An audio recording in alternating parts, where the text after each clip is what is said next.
YouTube is also on.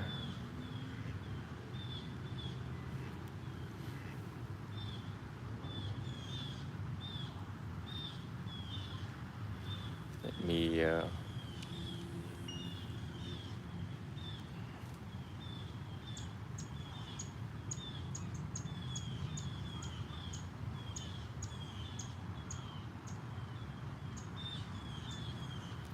wow. Just give me 1 second real quick. Oh, okay. That's that. And I think I was on the wrong thing. Hey, what's good?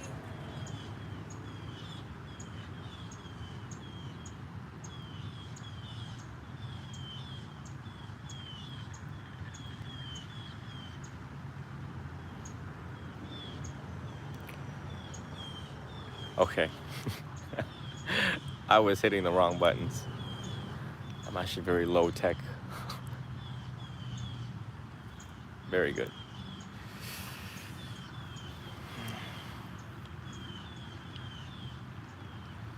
So at this time, we get into our meditation position or posture.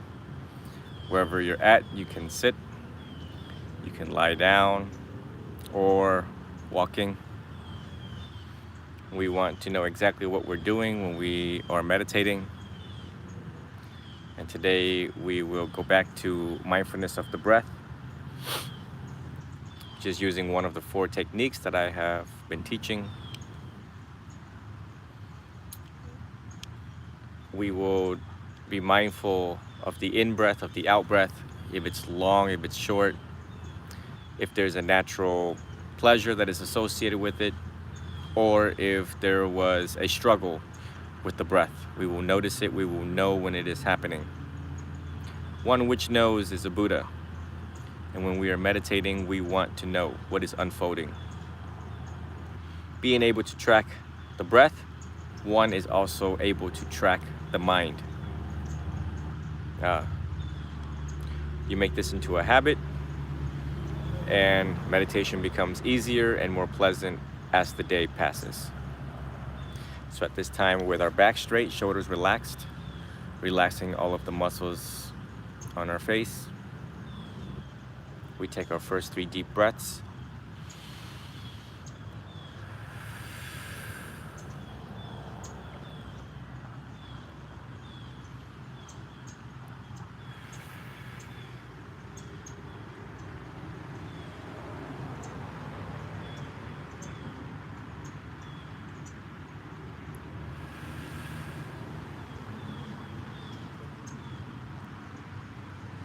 With the completion of the 3rd breath, you should be at peace.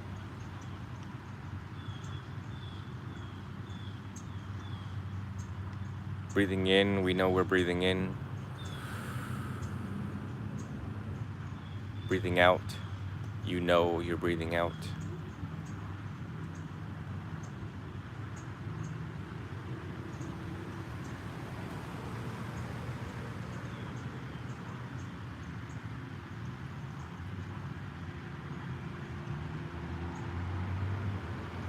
Breathing in, I know my breath is short.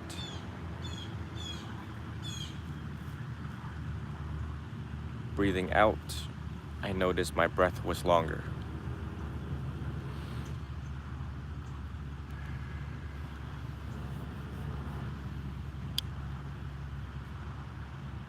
As we go through this guided meditation, I will cycle through the 4 techniques. And you all to choose the one that works best for you.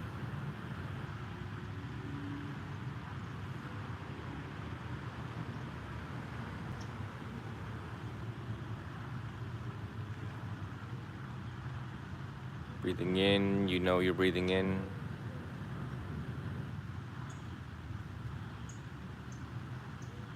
Breathing out, you know you're breathing out.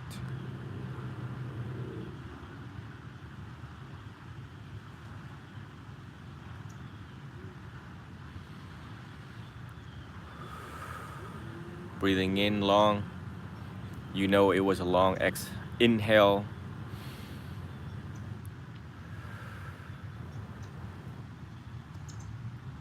Breathing out long. We know it was a long exhale.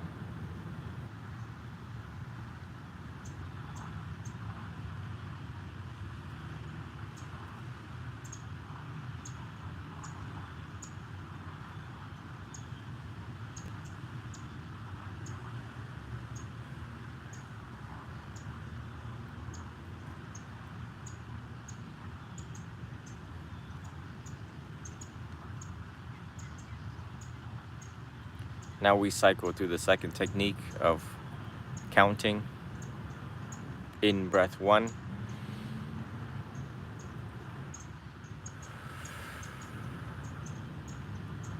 Out breath 1.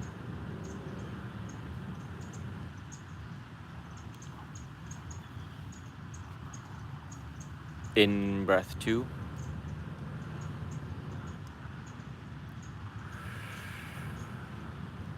Out breath 2.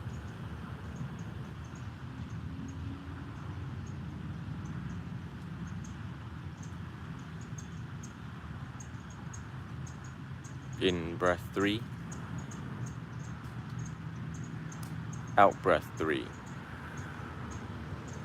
You will now count on your own and at your own pace,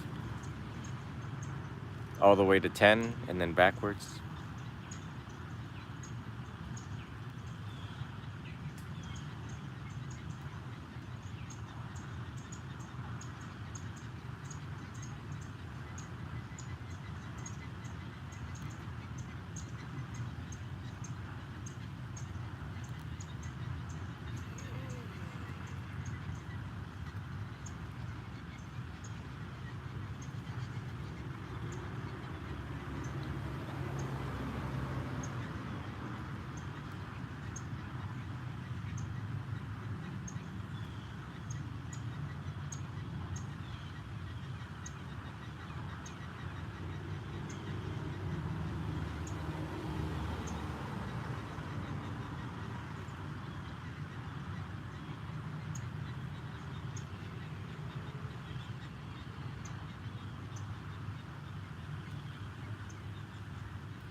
As we do this, we are constantly mindful of our posture,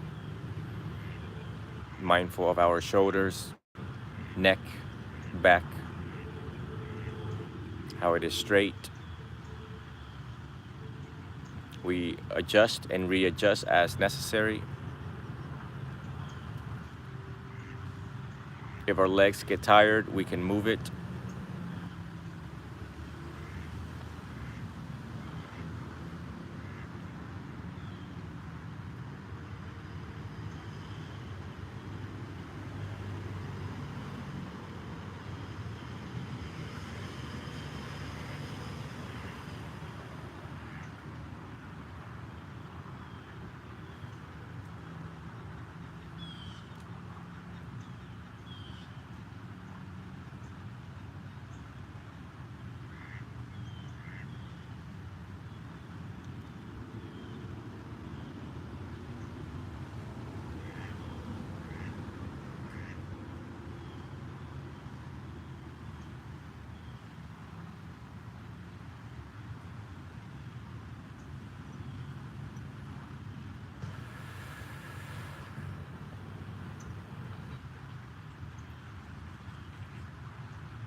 If things get overwhelming, we can reset with a deep breath.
Just like that for a couple of minutes.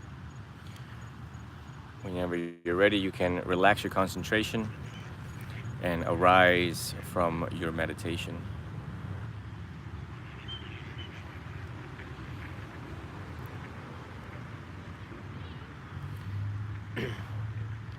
So today I had a few bugs and critters that was crawling all over me during this guided meditation. But I have decided to pause it and stop it so that everyone can see that you only need a couple minutes to calm your mind. And the duration need not be 30 minutes or an hour, because when we put that 30-minute or an hour standard, everyone kind of get afraid of it. And so the lawyer in your head typically says, don't go out and meditate because it's like 30 minutes long. You could be watching TV for 30 minutes. Don't, just go back doing what you were doing. And therefore, meditation becomes a hassle and thus a chore. I make this, and you all should, and hopefully I inspire all of you, that meditation has so many health benefits, and that if you prioritize your peace, the prioritizing of one's health, prioritizing free from disturbing emotions, you would do this. If you are enslaved by your emotions, you will meditate. A wise person will meditate.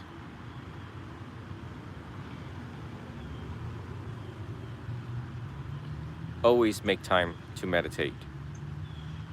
Meditation is no different than brushing your teeth. It's no different than you taking a shower. It has to be done. This is part of mental hygiene.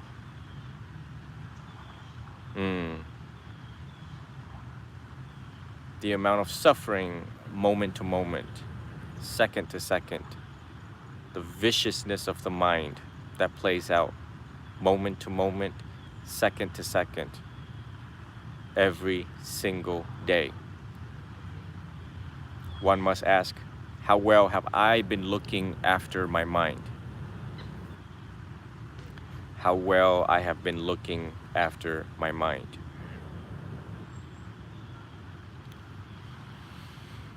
And so, let me share something with you all last night as I spoke to a young man. The young man was 40 years old. As we were talking about religion and going to church, he said, why should I go to church and listen to a 60-something-year-old guy tell me how to live? Has he lived? ? And I stopped him and I said, well, you're talking to a 35-year-old monk that's only been a monk for 7 years. Why are we talking? Why are we here? And he says, because you guys have mental strength, mental power, mental cultivation. And that was what made him respect us. And no kidding, wise observation and impression. Because yes, we have spent majority of our day during the first 5 years of our apprenticeship. Majority of our day is 4 or 5 hours collectively divided to meditation. Meditate before eating, walking meditation, meditate again, study, meditate again, lunch, meditation, then study, over and over in one day. So yes, we will. We are the ones with the black belt of the mind. And the mind, our own minds, we will conquer first and foremost, before leading the masses of the crowd towards peace. One must attain peace oneself.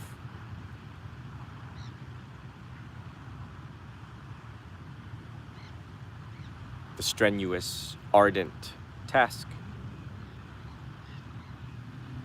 of vigilance of the mind, the careful observation of the mind.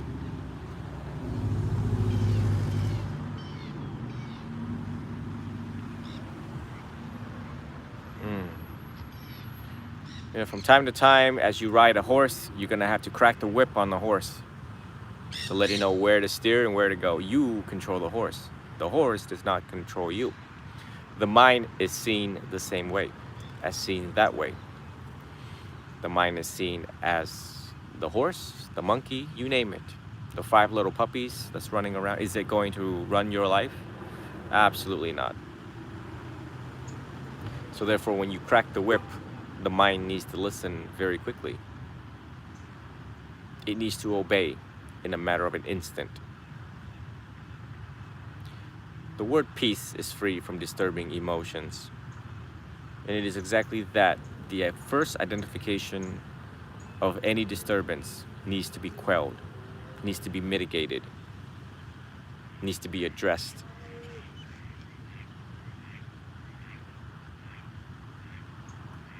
The art of disciplining the mind, the art of bringing the mind under control, the art of attending to the mind. That comes from sheer determination from all of you. The awakeness, the vigilance, the sheer determination that you will conquer your mind. And the methods cannot be any more clear. The methods cannot be any more easy to comprehend and to follow correctly according to the text. And so today you all see how simple the instructions are. And all you have to do is just do it. You need not to side with a lawyer in your head.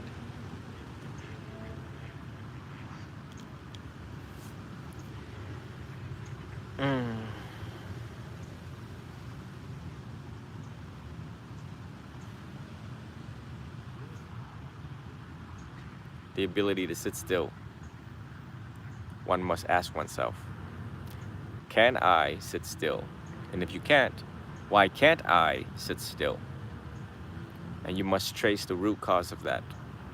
I can't sit still because when I sit still, I get depressed. When I sit still, I get anxious. When I get still, I worry. Why? Worry about what? The things that you cannot control? Anticipating what?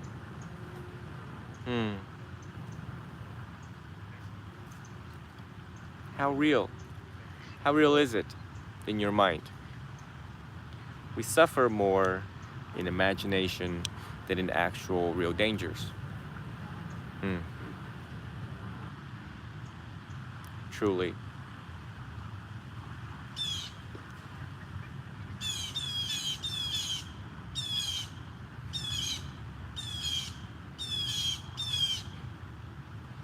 So at this time, I'm going to let me see here how much we have here. Okay.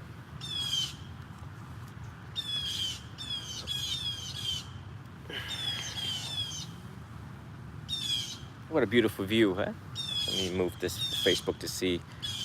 I don't think most of you guys cannot see the sunset behind me. Let me see if I can move this a little bit.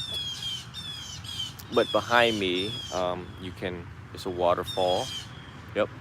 And I think this is just so bright that you cannot see the sun setting right back there. That's okay. The 2 previous talks that I have given across all of my social media platform was for and to empowering women. And after this talk, I will probably do a couple of TikTok videos asking for you all. Well, it's voting season, by the way. Everyone is voting for their favorite politicians right now. And so I'm going to be asking people to make your vote. And what I mean by that is that you hit the follow, okay? As you follow me across all of the social media platform, it's a vote. It's a vote for social change. As I'm getting ready to step up and get into the arena of equality and justice for women. That means equality and justice for women in regards to occupation, religious order, salary, equal footing as men out there in the workforce, out there in the world, across all positions of management and leadership. And I can't do that, right? Because we all know there's people with like 15 million followers. It's amazing, you know, they get like half naked, then they dance, and then they get 500,000 followers, or they get like a dozen million followers. But for the things that matter the most, that is most important, purposeful and meaningful, seems like no one really pays attention to, because it's not fun. It's not fun. So therefore, I'm inviting everyone to really collectively sit there and think about what kind of social change you want to see happen. And I am not afraid to get in the arena of the political world to make such change. You know, I was trained in the judicial system, in the court system, within the judicial branch of our government. So, you know what? Let's fight the good fight. And there's plenty of things to do in the social change arena. There's a lot of injustice in the world. There's a lot of issues going on. And with your vote, your following, that speaks volume later down the road. It's the easiest thing to do.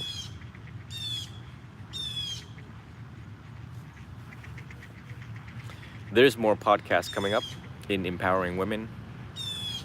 It seems like this is the month that this is going down.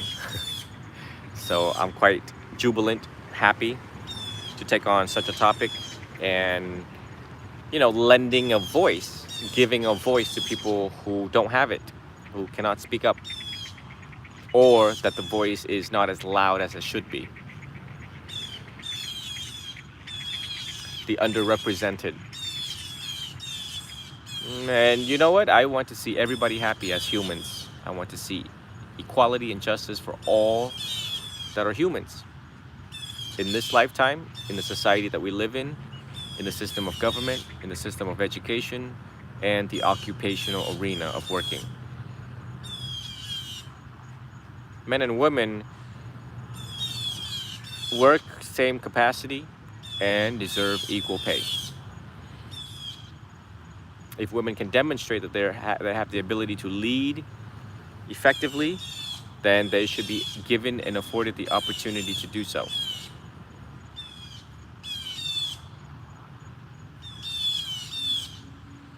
Anyone who is resistant to that fact, well, the ball has already been turning.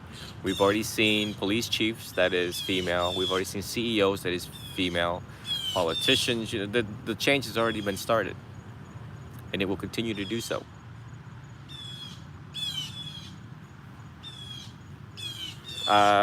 Before reaching 1 million, I promised to the people that I would do great things.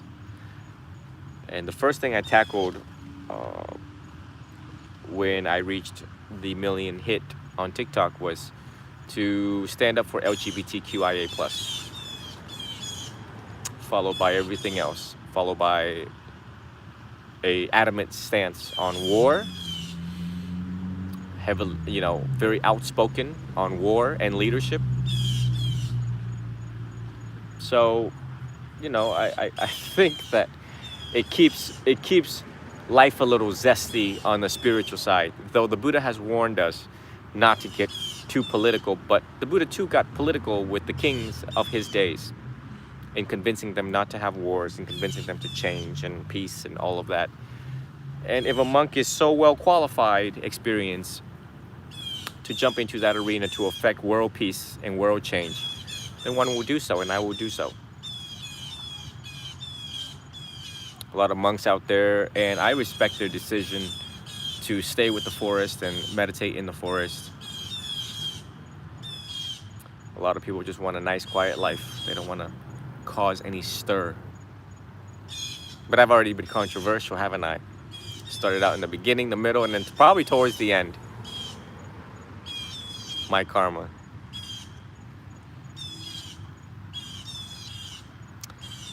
This talk comes after some really hard-pressing questions. And some people asked, well, what do you feel and what is your look and take on women in the monastic order? It starts out with that. Well, monastic or no monastic, again, equal footing for all women across all of the arenas, all spectrum and all spheres. Simply put, it's an easy philosophy. It's a comprehensive way of looking at things, and it entails and governs all.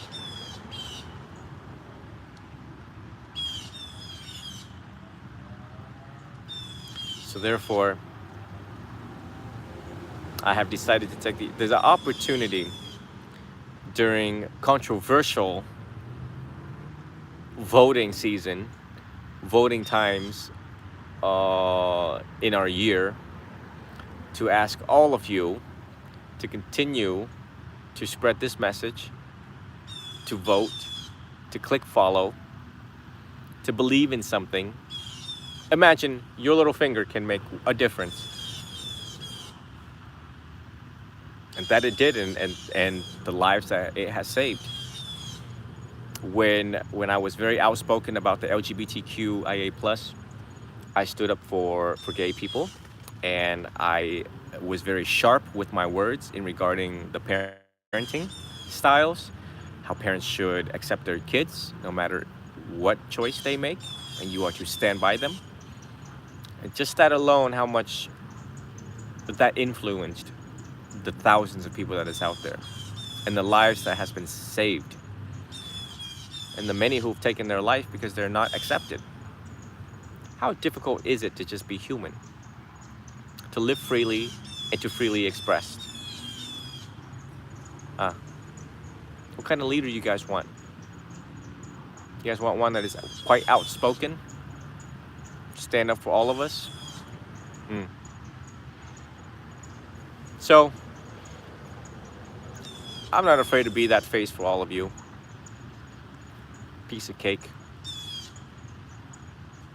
The more I research into leadership and everything else, and all of our great people who have gone before me, stood up for the right thing.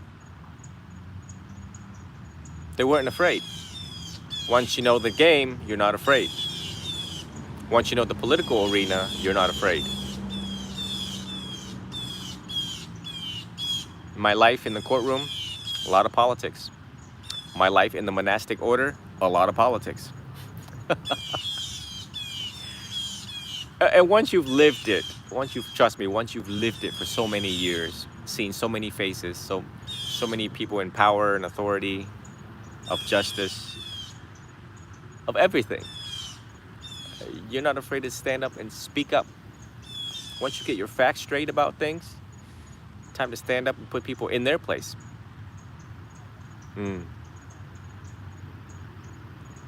So it's a new undertaking that I'm stepping forward and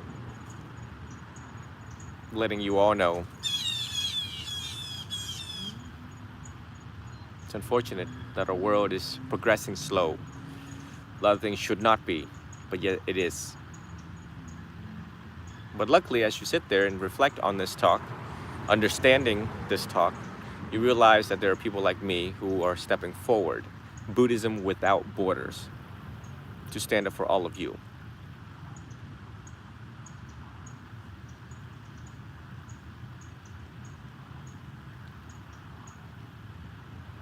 And I realize the weight of my words, and I realize the consequences of these words given to the people, and also given to, there are not a lot of people out there who want to hear this. There are oppositions. Always there are oppositions. So as you stand with me, I will stand with you. And united we stand, is it not?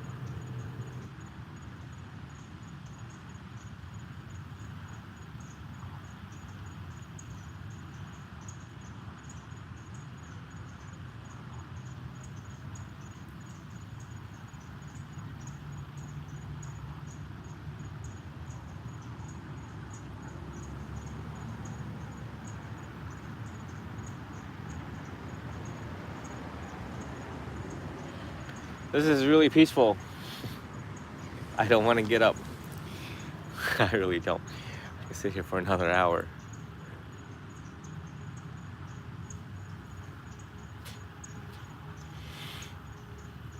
I will be at the monastery in Tampa on Sunday, 2 more days. So those of you who are local that wants to attend, please reach out to my cell phone or direct message.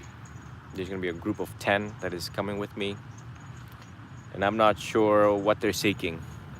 So I'll be meeting with a group of 10 that I have never met before and trying to meet them where they're at this stage of their life.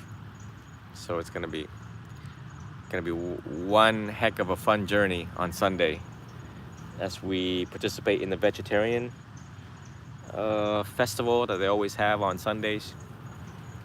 Eat, relax, get everyone's side of the story, and select the proper teachings for all of them.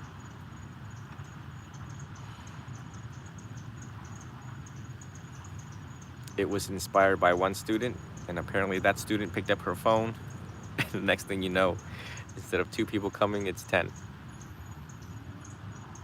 It's a good chance for me to take a short break. I have been in the cave for a month now, working on this book, continuing to work on this book. I'd like to thank Bud, former editor, in reaching out and checking up on me, and we had a good laugh and a good talk. And Bud says, you know, I really want to know when you're gonna shoot this thing out. And I said, you will be first to know.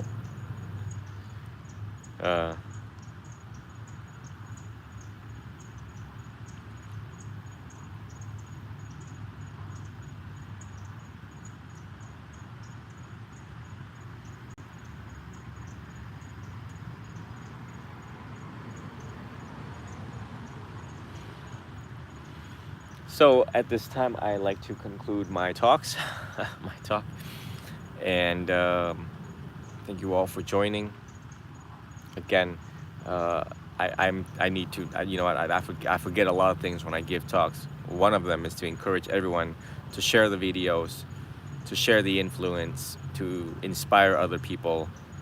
We need to spread the good words. We need to gather people together, united, to make informed choices and decisions into choosing the right leader for the right reasons, for the right issue at hand in our society. You know, I should have done this a long time ago. So you all have my permission to go out and say, hey, you know what? There's a Buddhist monk out there that is standing up for women's rights, standing up for human rights, standing up for all the things that needed to be done, that is way overdue in our society.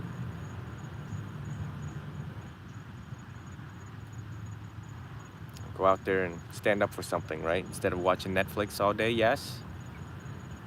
That's right. Up, out, advocate. Doesn't cost a thing. You have so much power within your iPhone, so much power right there in front of you to make a difference, to stand up for something. Human trafficking is one of them. Drugs is one of them. Alcohol dependence, a gambling addiction.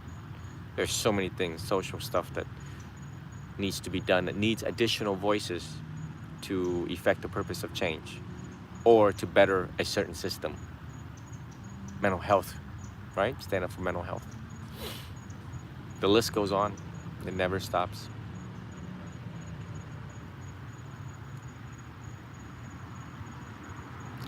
And while I am in the middle of this live, I also like to thank the donors in donating to my program.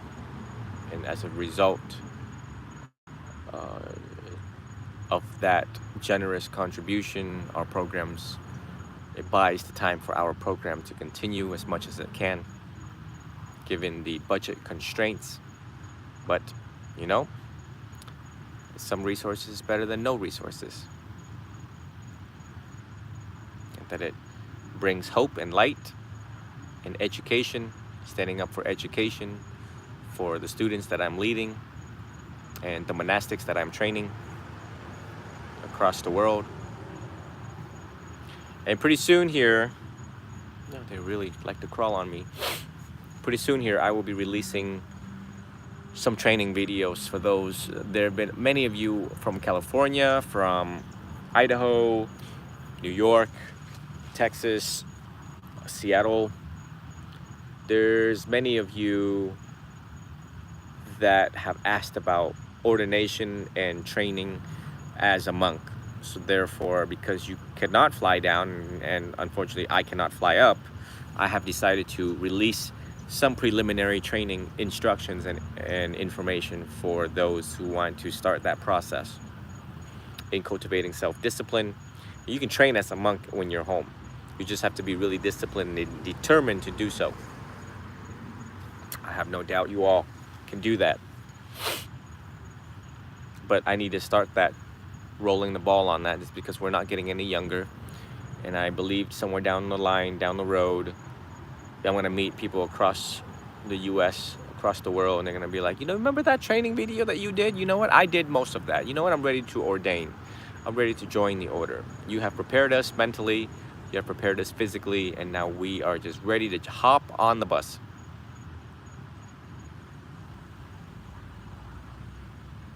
It's sort of like, the training video is sort of like me nudging at you and saying, hey, take your SAT score, take your SAT preparation and exam in preparation for college. And then you do the preparation, you know, you go buy the SAT, ACT book, and then boom, you know, when we meet, I'm like, oh, okay, well, take the test, pass this darn thing, and get admitted. There's so much in the threefold training of monkhood that, yeah, I do forget sometimes, and sometimes I forget for a long time until I like, you know, when I take my walks around the lake, I actually reflect on, did I forget something? And I always do. And I'm like, oh, well, you know, Chi-Dao, maybe you should take your little notepad and like, you know, my little notepad in here, like, pull it out and write it down so you don't forget next time.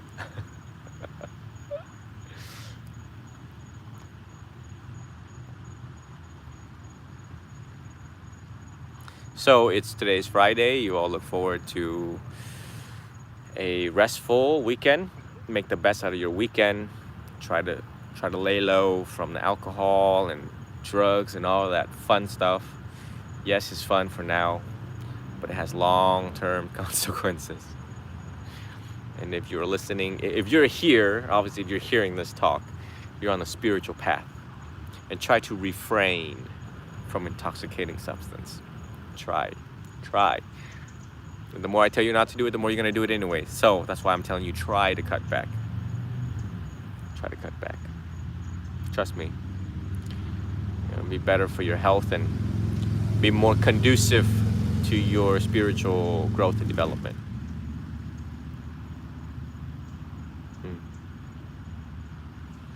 At this time, may you all be well, be happy, be free, and always be healthy. Until the very next time.